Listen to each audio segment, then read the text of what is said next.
Behind the refineries, waterways, ships, bridges, and festivals in Port Arthur lies a spirit that's been in existence since the early 1930s. You know, if you've been there and you just live there, you know for sure there's a spirit down there. I mean, it's real. You can feel it.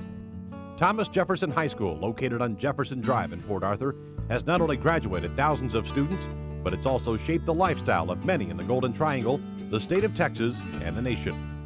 You know, as far as the teachers that we had there, you know, they were at the top of their profession, and so, you know, it was a competitive situation, and when you have competition like that, you're going to have some success and some successful people coming from it.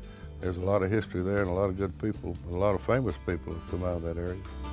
As you may already know, Thomas Jefferson will close its doors after the 2001-2002 school year and reopen in August of 2002 as Memorial High School. Oh, it's got to be sad. I never thought this day would ever come. Even when they said it might, I never thought it would come. It's a fine school, and of course, I hate to see it go. Before the start of TJ's 2001 homecoming event, we only had an idea of how special this documentary would be to the TJ alumni and today's students. It's going to be hard to see our school go, but it's for the best. You want to come back and represent? Goodbye, Yellow Jackets. We're all coming together to support the old maroon and gold. We're true defenders. And thanks to Donna Worthington and others coordinating the event, TJ's final homecoming football game reassured everyone associated to the maroon and gold that the TJ spirit was alive and well in Southeast Texas. To honor TJ's 69 years of existence, the next hour will be dedicated to the life and legacy of Thomas Jefferson High School.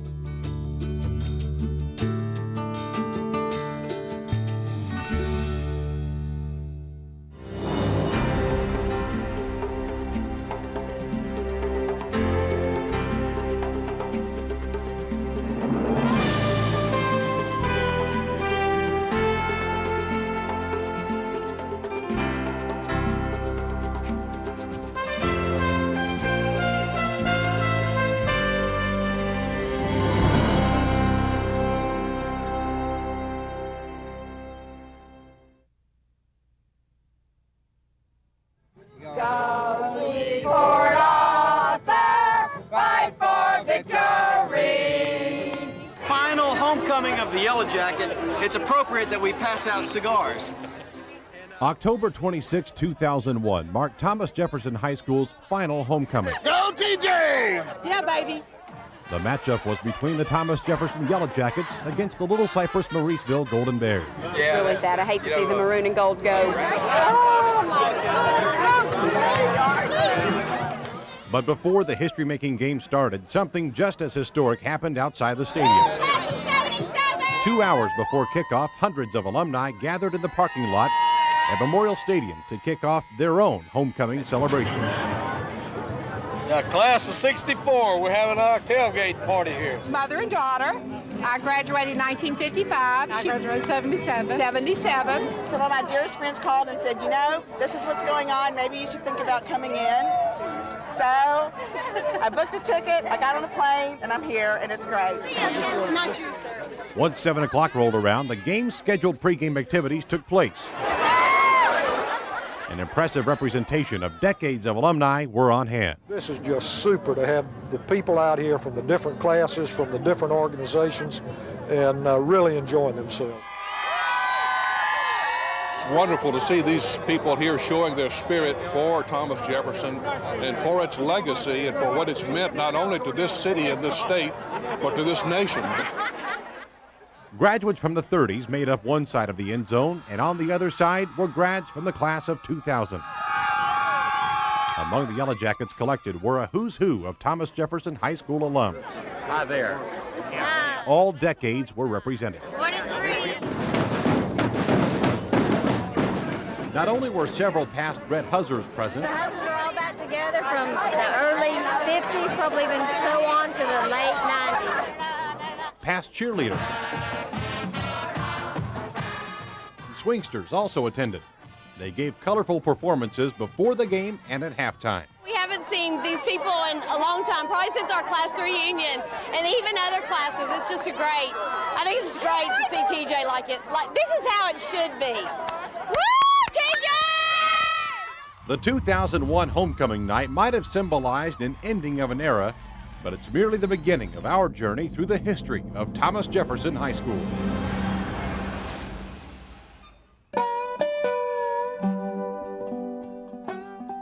During the early 30s, the United States was trying to overcome the effects of the Great Depression. Money and jobs were scarce for most cities in the nation. Port Arthur was a different story. Port Arthur laid off about 50 of the city's 220 employees during the early 30s, but the refineries in the city were booming. Many families traveled from Mississippi and Louisiana to form the nucleus of the city that Arthur Stillwell founded in 1898. 34 years after founding the city, Thomas Jefferson High School began. In 1932, the city decided to change Thomas Jefferson Junior High School on 12th Street to Thomas Jefferson Senior High. Because of Port Arthur's rapid growth and Thomas Jefferson Junior High's ample campus space, the change was an easy decision. Old Port Arthur High on Lakeshore Drive became Woodrow Wilson Junior High. Thomas Jefferson High School's tradition had little difficulty taking form thanks to the success Port Arthur High had endured in the early 1900s. In fact, the first TJ senior class of 1934 didn't even receive a Thomas Jefferson diploma, but instead received a Port Arthur High School diploma, not so much for tradition purposes as because the Port Arthur diplomas had already been bought before the graduation. A noteworthy Port Arthur High graduate from the early 1920s was future Texas Governor Allen Shivers, who walked the stage in 1924. Christy Flanagan, a 1923 grad, is also noted. He became an All-American back at Notre Dame from 1925 to 27 under legendary head coach Newt Rockne. The city of Port Arthur and Port Arthur High grew a lot during the 20s, thanks mainly to its port, its oil, and its football. Though other sports flourished, football and tradition went hand in hand at Port Arthur High, much like it would at its successor, Thomas Jefferson High. Port Arthur's first football team can be dated back to 1907. But the first big success didn't come until 1919. Port Arthur High didn't win the state championship game, but it did play in one, losing to Greenville by the score of 4-0. From 1919 to 1933, the Port Arthur High Yellow Jacket football team reached the high school state championship 3 times, claiming a UIL co-state championship with Breckenridge in 1929, ending the title game with the Bucks tied at 0. Walt Dumasnil was the do-it-all back during the late 20s, while the field general during the era was legendary head coach Tom Dennis. Port Arthur High and TJ band director Pop Lance wrote the words to many PAISD songs, including The Old Maroon and Gold. Because Pop was loved by so many for his dedication and hard work, Pop Lance Day was proclaimed by the mayor in 1955. Adding to the excitement of Port Arthur football games, Elizabeth Smith Brown, known by most as Smitty, put together the first all-female drum and bugle corps in Texas in 1929. She got the idea after seeing a Russian corps perform a drill the summer before. Smitty named her corps the Red Hussars. The Hussars were a very disciplinary outfit that she had gotten the idea from California and brought it back here. And it was really something to be a Hussar. Started out with just 20 girls. That's all. Well, at one time, it was well known over the state as the only all-girl drum and bugle corps. It was the drum and bugle corps in the state of Texas.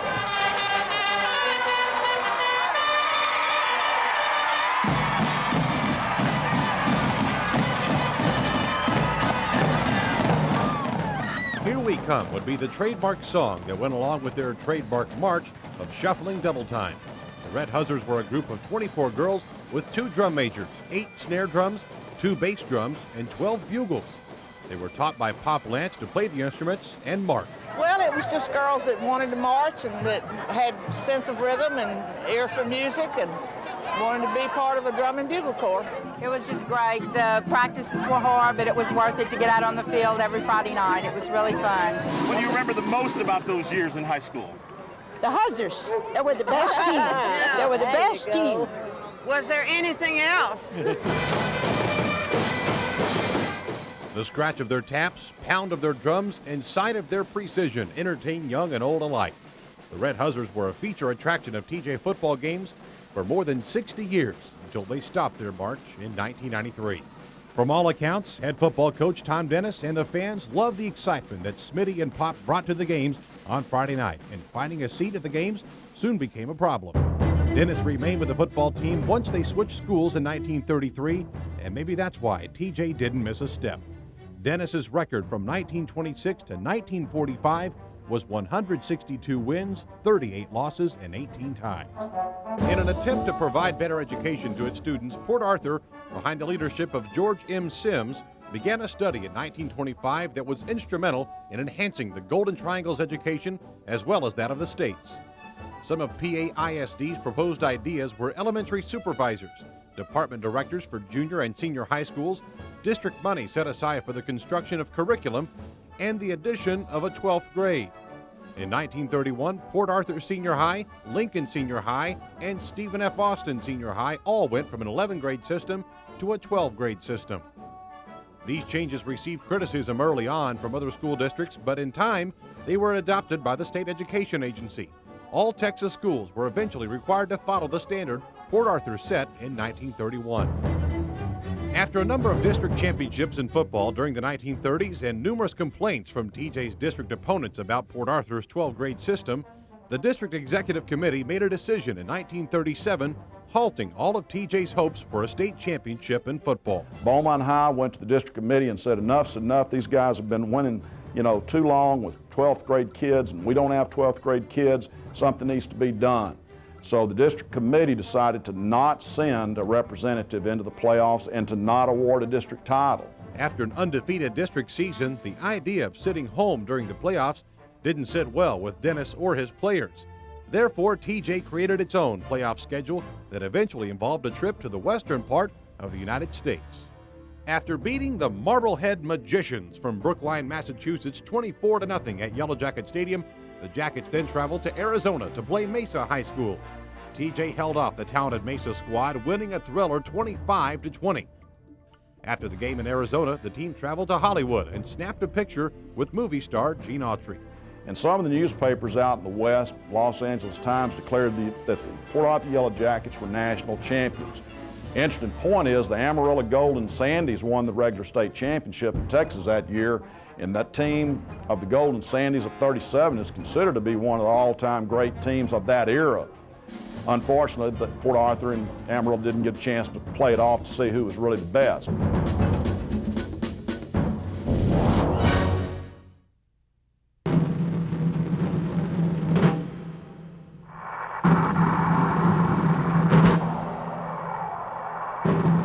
The surprise attack on Pearl Harbor by the Japanese propelled the U.S. into World War II on December 7, 1941.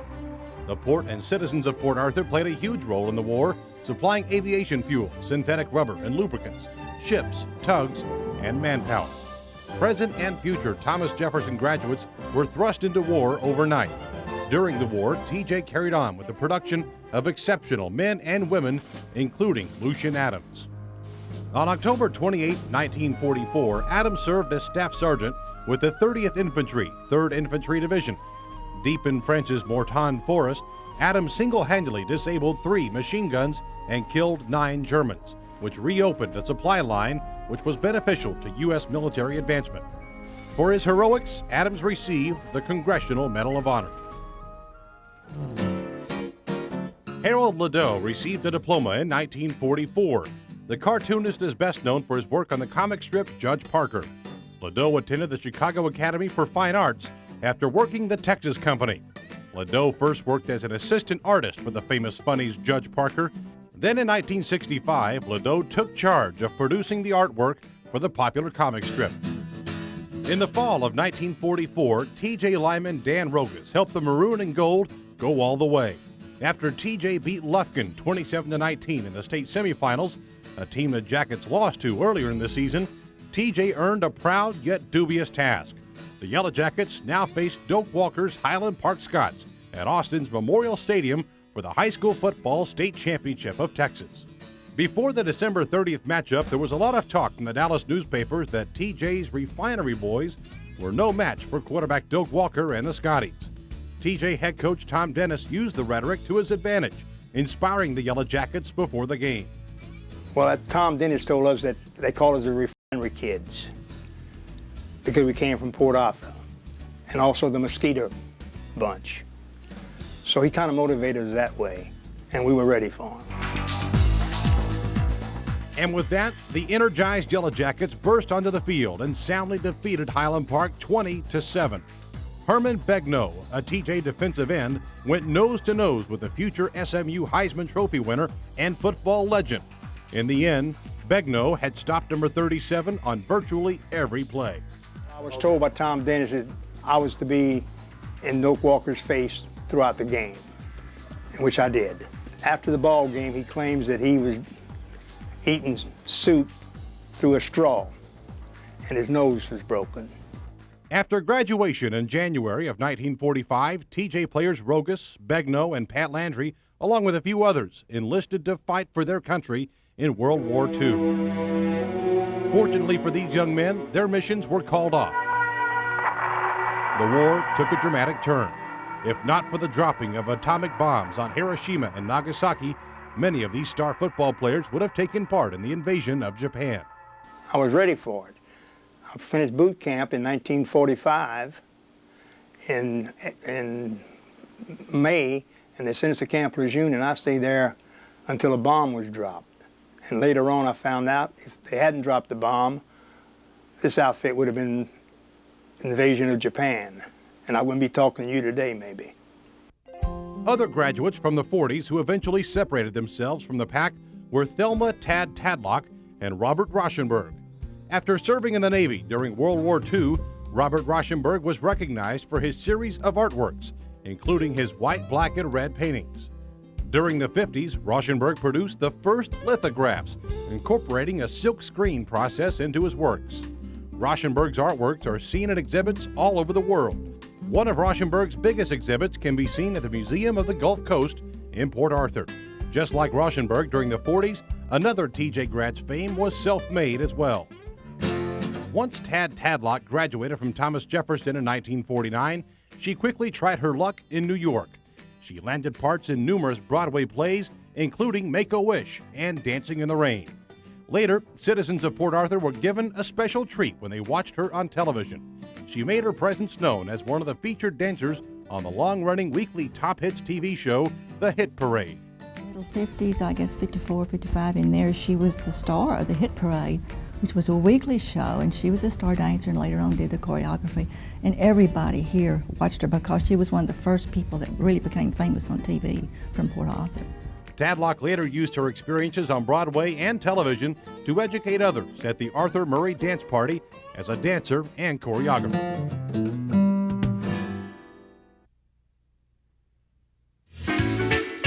About the same time Port Arthur celebrated its 50-year anniversary with the Golden Jubilee in 1948, rival governments in Korea were established. As a result, U.S. soldiers and TJ graduates were thrust back into war on June 25, 1950. While men and women were joining UN forces abroad to fight communism in Korea, Thomas Jefferson High continued to thrive in athletics during the 50s. Frank Idem is considered one of the all-time greats to play football at TJ, as he averaged a first down every time he touched the ball. Number 10's agility and speed helped him total more than 2,500 yards of rushing, 1,200 yards of passing, and 59 touchdowns during his 2-year varsity career. His talents also filled the seats. During Idem's years in maroon and gold, during the 1949 and 50 seasons, Yellow Jacket Stadium averaged 15,000 fans on Friday night. He was extraordinary. And when he got the ball, there was a tremendous roar. And many old-timers had said, well, Frank Idem ruined football for me. And they'll say, well, why is that? Well, I watched him play, and I've never seen anybody as good. Idem went on to star collegiately at SMU, but fulfilled his military obligations before entertaining NFL offers in 1955. While in the service, he played for the Brooke Army Medical Center football team. It was after one of these service games, Idem drove back to his home in Port Arthur to visit his family. Shortly after midnight on October 23, 1955, Idem was in an automobile accident. He survived the accident, but his condition from the injuries he sustained grew worse and took his life 5 days later. No one before or since has captured the imagination of football fans in Port Arthur. Port Arthur was in a state of shock. There's no question about it. Old people, senior citizens still talk about this because there's always that question, what would have happened had he lived?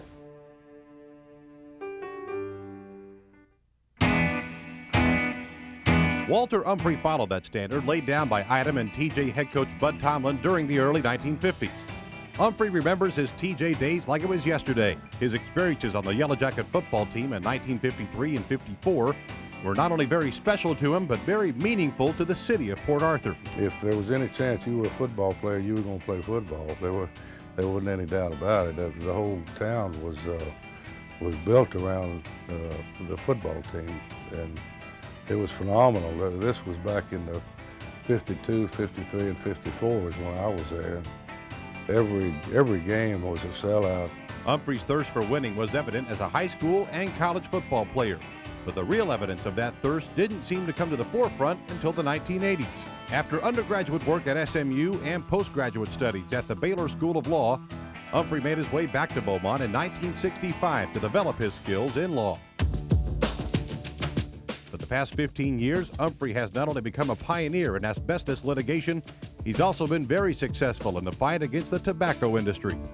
In 2000, Humphrey was considered by Forbes magazine to be one of the highest paid trial attorneys in the nation. I don't think it was any one thing. We just decided to go to work early in the morning and be the best at what we did and outwork everybody. And it all started in the early 70s, and we got a lot of trial experience. And I stayed in the district attorney's office 4 years to learn how to try cases. And even though that was criminal cases, it's not that hard to go to a civil docket.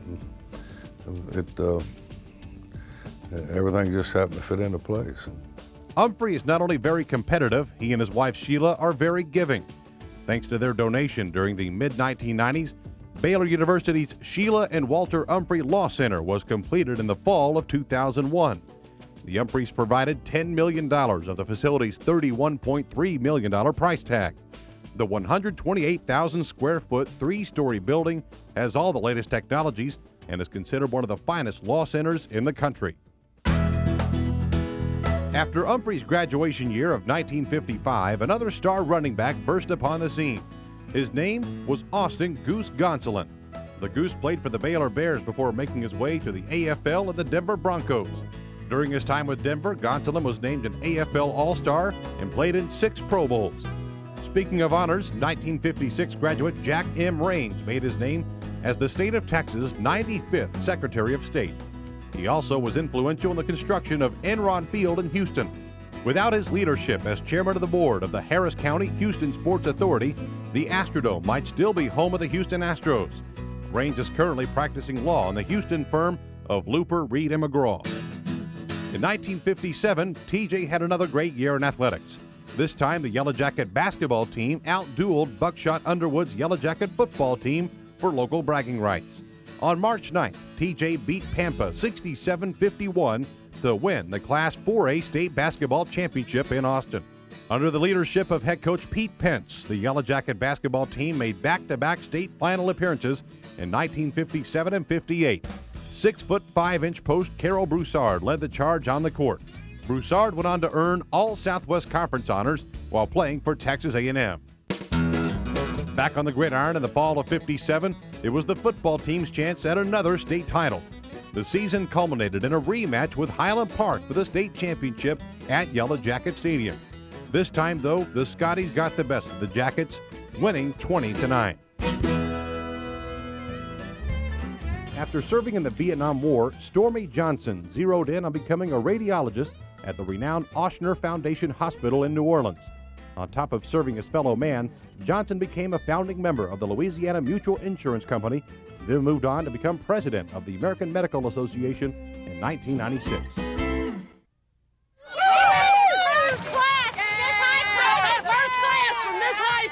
The graduating class of 1960 was the first class to graduate from the present location of Thomas Jefferson High on Stadium Drive.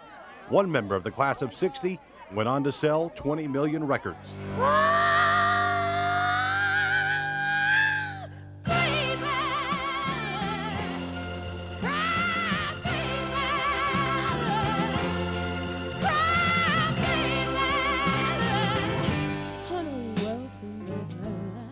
Janis Lynn Joplin grew up in Griffin Park of Port Arthur. During her years at TJ, Joplin became interested in folk music and the beatnik counterculture movement of the late 50s on the West Coast. Well, Janis was a quiet girl, and she was not necessarily different, but she was just quiet. And I liked Janis, and I respected her. And I think most classmates did, contrary to what some people may believe. I don't think anyone ran her out of Port Arthur. She just did like other kids did, moved to the big city, went out to California. But she was a good girl. I knew Janis, and we went all the way through school together, and she was ahead of her time. There's no question about it. She was a groundbreaking performer, a groundbreaking entertainer, an entertainer with a special gift. She's as popular today as she was 30 years ago. After attending Port Arthur College and Lamar University in Beaumont, Joplin made her way to Austin, where she fine-tuned her voice and stage presence. While attending the University of Texas, Joplin joined a band called Big Brother and the Holding Company. The group played at numerous clubs in Austin and eventually made its way to San Francisco, where she and the band got their big break at the Monterey Pop Festival. Shortly after, the band's debut album, Cheap Thrills, earned a gold record in 1969. That same year, Joplin's unique sound also landed her a gig with the likes of Jimi Hendrix, Santana, and Crosby, Stills, Nash & Young at the legendary rock concert Woodstock. Good enough for me and my Bobby McGee. After her death in 1970, Me and Bobby McGee shot to the top of the charts and reached #1 in the U.S. in 1971. To this day, fans from all over the world still make a pilgrimage to Port Arthur to see where the queen of rock and roll once made her home. Most of her admirers can be seen nowadays roaming through Joplin's memorabilia at the Museum of the Gulf Coast in Port Arthur. Jimmy Johnson and Janis Joplin weren't exactly close friends, but they did know each other. Yeah, I knew Janis, back when we were in school. We used to give her a hard time. Everybody had their little cliques, and, Janis wore the leotards and was kind of the, quote, beatnik type group.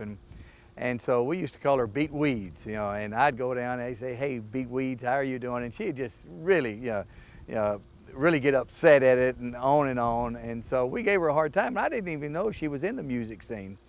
And so as my freshman year in college at Arkansas, a buddy of mine, Jim Maxfield, who went to the University of Texas, he called and he said, how about old Beat Weeds? And I said, what about her? And he says, man, she's the hottest thing going in music. I said, no. And then, of course, Janis went on and had great success in music. Johnson's leadership qualities and quest for excellence were seen by many during the late 1950s on the football field. Jimmy was probably one of the toughest players on the team. I was a big old boy and all, but I certainly would have hated to think that Jimmy and I would have had to get on each other because we were friends and we did things together, but Jimmy was extremely strong. He was a smart athlete. I never dreamed that Jimmy would pursue a career in coaching, but obviously he did, and obviously he did an exceptional job at it. Buckshot gave me a great start and gave me a great work ethic. He was a defensive-oriented coach. He was a high-percentage coach, had a tremendous work ethic. And I think he instilled a lot of that in all the players that played for Buckshot. After his days with TJ, Johnson ventured to the University of Arkansas. His play as an offensive guard helped lead the Razorbacks to a national title in 1964. While attending Arkansas, Johnson revisited Thomas Jefferson with a few of his college buddies and made headlines overnight. We went back to Port Arthur, and so one of the buddies, from Stan Sparks, a running back from Amarillo, Texas, he looked at TJ and he said, man, look at that. And he looked at those, the big domes where the gymnasium, the auditorium was, and he said, I got to get up there. And we'd had a couple of drinks, and so, I went to see my old girlfriend, Jenny Hollingsworth, and so Stan and a buddy of mine, Jim Maxfield, they took him a cooler of beer and got right on top of the dome. And obviously the police came and arrested them, and the story in the paper the next day was, drinkers get high. I got a big kick out of that. But like I said, we were on the edge at times, but we had a great time there at TJ. After graduating from the University of Arkansas with a degree in psychology, Johnson made his way into coaching. In 1987, Johnson reached the pinnacle of college football, coaching the Miami Hurricanes to an Orange Bowl victory against Barry Switzer's Oklahoma Sooners. 1 year later, after leading Miami over Nebraska in the 1989 Orange Bowl, Johnson left sunny Florida for Texas. He took the dubious position of replacing Tom Landry as head coach of the Dallas Cowboys. Acquiring and coaching the likes of Troy Aikman, Emmitt Smith, and Michael Irvin, the master psychologist performed magic. In just 3 short years, Johnson led America's team to Super Bowl victories in 1992 and 93. How about them Cowboys? With that, Johnson became the first head football coach ever to lead a college and NFL football team to championships. We really enjoyed the time there in Dallas, and taking a team that was the worst in the NFL and going 1-15 the very first year, and then going and winning back-to-back Super Bowls was quite an accomplishment for a lot of people. Johnson lives a simple life in Florida these days after a coaching stint with the Miami Dolphins during the late 90s. If he's not spending time with his family, he's probably fishing or scuba diving. Jimmy Johnson keeps it simple during retirement. At the same time, he continues to live by his motto, always the best. Read the newspaper about successful people, and you think that it came easy, and it doesn't ever come easy. You've got to have the right kind of work ethic. If you pay the price, and the same thing Buckshot Underwood would tell us, if you pay the price and you work hard enough, success will come. You got to be patient with it. It's not going to come in a hurry, but it'll eventually come. Johnson wasn't the only main attraction during the 60s. The Swingsters debuted in 1964. Trained in timing and choreographed in dance, the Swingsters owned the highest kick in the state. TJ's halftime was second to none during the mid-60s.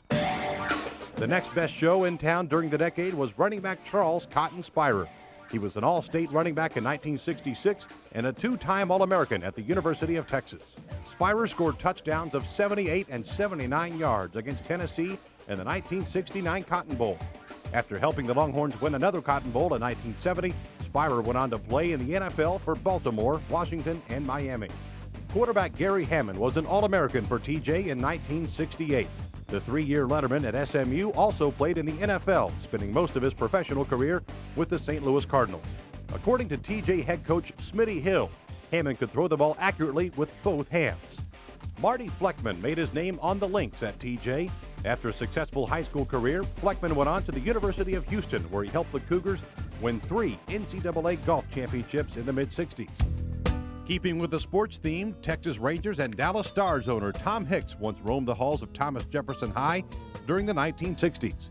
Before taking over the Stars NHL franchise in 1995 and Major League Baseball's Rangers in '98, Hicks had been very successful in a Dallas-based private investment firm formed in 1989. Since the formation of Hicks, Muse, Tate, and First Incorporated, the company has capitalized on hundreds of investments. Its transactions and assets are valued at $35 billion. Sports at TJ didn't consume the decade entirely. Actor-director G.W. Bailey graduated from Thomas Jefferson during the 60s. Bailey's interest for film and television led him to California after attending college at Southwest Texas State University. In 2 seasons at California's Actors Theater, he directed The Price, The Odd Couple, A Life in the Theater, and The Sunshine Boys. Bailey also had success in front of the camera, appearing on the hit TV series MASH and the movie Police Academy. My name is Lieutenant Harris, in case you missed it.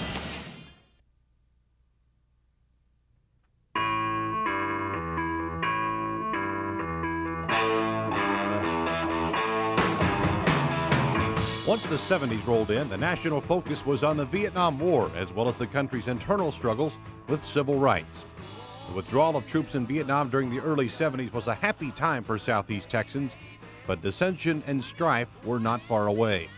Even though the Civil Rights Act of 1964 and 1968 had been passed, along with the Voting Rights Act of 1965, changes in the Port Arthur Independent School District were slow and lethargic. The U.S. Justice Department was unimpressed with the school district's pace of complying with the law, so they intervened in 1970. Minority students and faculty were directly placed at schools, including Thomas Jefferson. TJ art teacher Cecil Taylor was one of the first black teachers hired by the school district during the late 60s. He remembers vividly that historical yet difficult time for Port Arthur. When Superintendent Kirk asked me on the telephone in Wisconsin, what was I going to do if I came back to Texas. I told him that I had prepared myself to go back to Lincoln. He said, well, I'm sorry. The only job that we have open is the job at Thomas Jefferson. It didn't even dawn on me that I would actually be walking these halls and would be the only teacher of color in this building. But what amazed me about it, I had a lot of kids supporting me. I had a lot of teachers supporting me. The changes brought to Thomas Jefferson were not welcomed by some, and enrollment dropped during the 70s. As the economy continued to thrive behind the refineries, populations in southeast Texas increased, yet were diverted away from Port Arthur and towards Nederland, Port Neches, and Port Acres. Quarterback Larry Mayer made the news in the early 70s as well. After he directed the Maroon and Gold to the semis during his junior year in 1970, Mayer and the Jackets were ranked #1 in Texas heading into the 1971 football campaign. In TJ's final district game against PNG, Mayer produced a tale that is still told today. The Yellow Jacket quarterback was knocked out of the game in the first half and taken to a hospital in an ambulance. Got knocked out of the ball game. Went to the field house. We just all assumed he was done, but typical fashion by Larry, he came back, actually middle of the third quarter and really kind of rallied the team. He was just a tough guy, good football player. Ronnie Thompson fulfilled a rare opportunity in 1978 as he returned to the team where he once played to become its head coach. During the mid-70s, the Yellow Jackets were in a playoff drought. In Thompson's first year, he started a sophomore quarterback named Todd Dodge. Despite winning just one game that 78 season, Thompson saw something in the Dodger that ultimately sent TJ back to the top.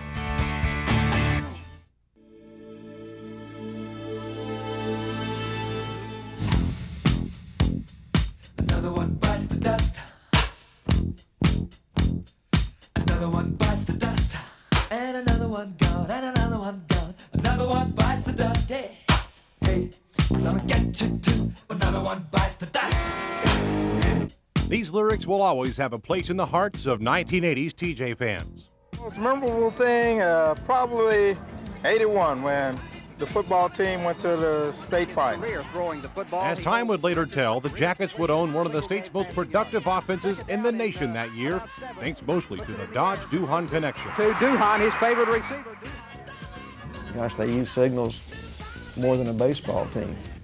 And they would talk to each other, and the signals were never detected. And here they go again. Of course, after mid-season, they didn't even use signals. They just knew what the other was thinking.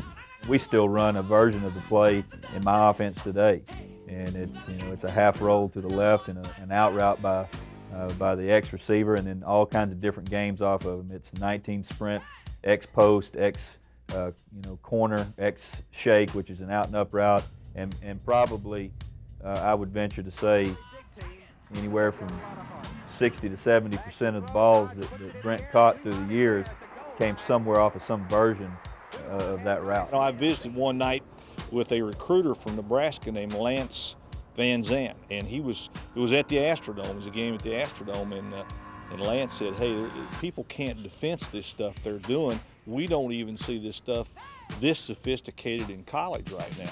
So Ronnie Thompson's offense was really state of the art for 1990, much less 1980. Another one bites the dust.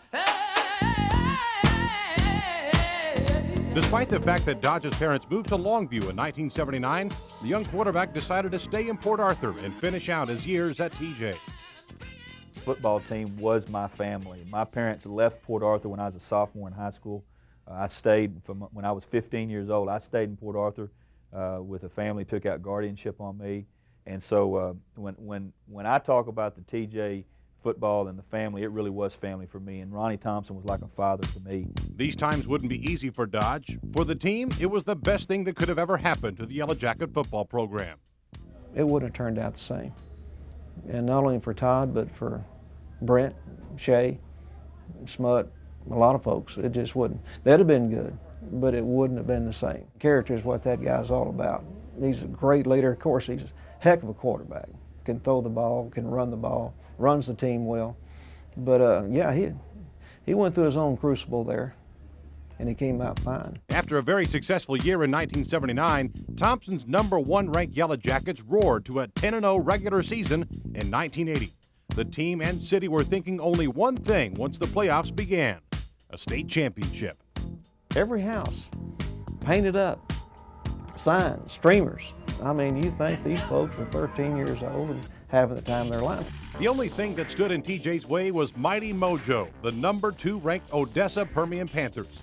The maroon and gold clicked on all cylinders in the first half at Texas Stadium, taking a 19-7 lead to the intermission. And Duhan has his second touchdown catch of the afternoon. Be it Permian's mojo magic or TJ's inability to pierce the Panthers' stingy defense, the game fell apart for TJ in the second half. Permian's got it back. After Yellow Jacket turnover on special teams, Permian rallied, scoring 2 touchdowns in the fourth quarter to win the Class 5A state championship. Sager at the 20. Sager's gonna score! It was the old deal about letting an underdog hang in the game, and of course Permian would probably resent that tag, but Dodge looking for the end zone. it was like 20 degrees. Permian was used to that, and they're a great program. But TJ, I would have loved to have seen those two teams play in the Astrodome under perfect conditions. I think it would have been a 3 or 4 touchdown game.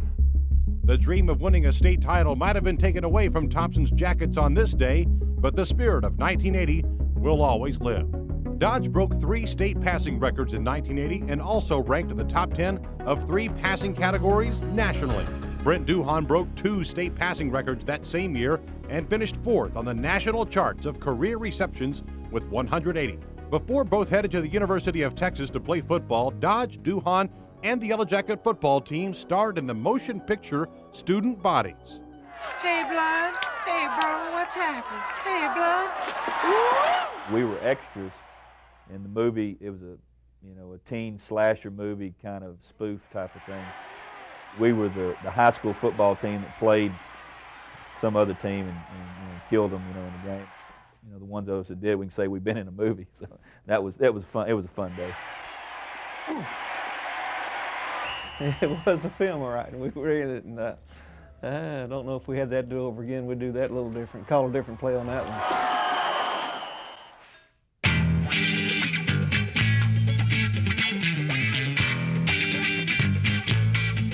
Led by Xavier Hernandez, Thomas Jefferson stunned the baseball world by going all the way to the UIL State Tournament in 1983.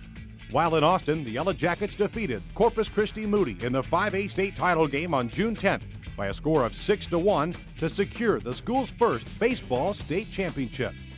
Hernandez excelled at college at Southwestern Louisiana and went on to be drafted in the 4th round of the Major League Baseball amateur draft by the Toronto Blue Jays. Hernandez eventually made it to the big leagues, playing for Toronto, Houston, the New York Yankees, and Texas.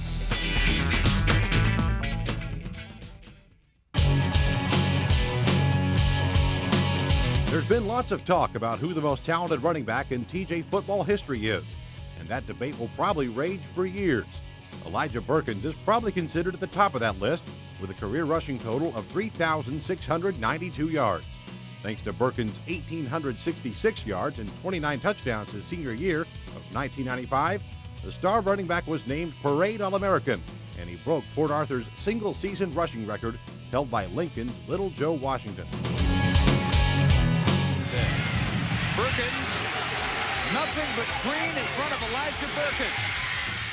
After playing for Baylor from 1996 to 2000, Burkins made his way to East Texas to coach under his old TJ head coach Mike Owens at Tyler Lee.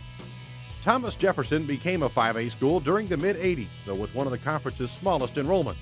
Still, Yellow Jacket teams weren't short of talent. From 82 to 95, TJ produced more Division I college signees than any other Golden Triangle program. It's a subtle reminder that as time moves on, people do too.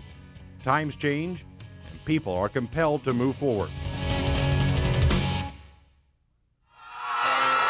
As the class of 2002 prepares to say goodbye to its high school for the final time, thousands of their predecessors will do the same.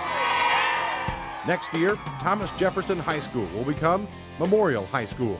Same location, same building, new name. Just the nostalgia of, you know, it's TJ and now it's not going to be TJ anymore, and, you know, the building's going to be here but it's not going to be TJ, so it's kind of sad. I think it might be great for this area, what they're doing, but it is still sad. Lincoln High School and Stephen F. Austin High School will consolidate with TJ to make up Memorial High in the fall of 2002. Saying goodbye to an alma mater is difficult, but a shortage of tax base in Port Arthur made the change imminent. So that brings us back to the final class of 2002 and its homecoming event during October of 2001. With the help of Donna Worthington, the students of today and the students of yesterday were given a chance to say farewell in a memorable way.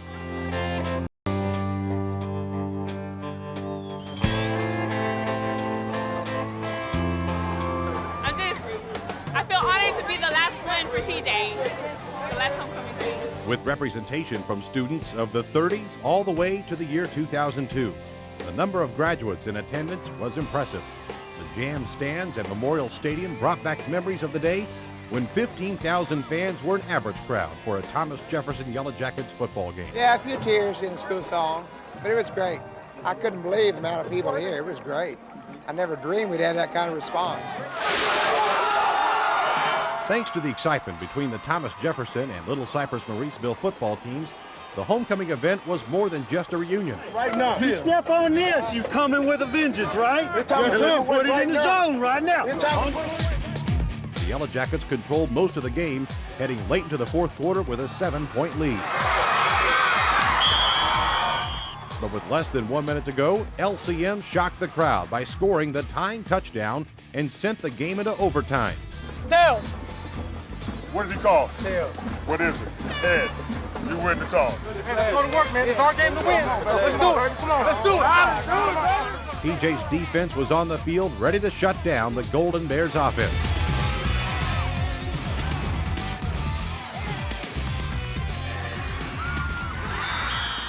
Three plays produced less than 10 yards for the Bear offense, forcing LCM to attempt a field goal. They missed it. Running back James Johnson was having a great night before the overtime period. To no one's surprise, Johnson took the game into his own hands on first down.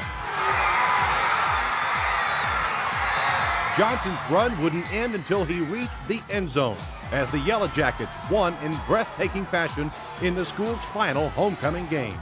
These kids deserve all the credit. These coaches did an excellent job. Just so proud of everybody. There's no doubt about it. James Johnson's the best running back. You'll read about him in some major college in about 3 years. He's got moves like little Joe Washington and Gary Hammond used to have, that boy does. He's got a good athlete. On October 26, 2001, Thomas Jefferson's winning ways resurfaced once again. I hope you had the time of your life.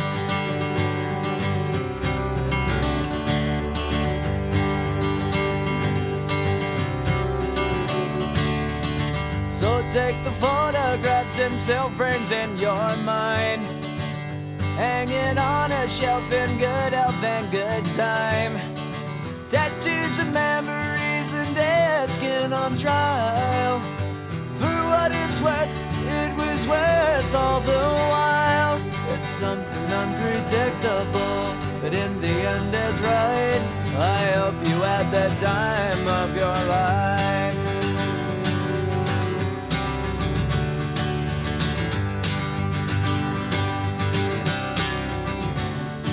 It's something unpredictable, but in the end is right. I hope you had the time of your life.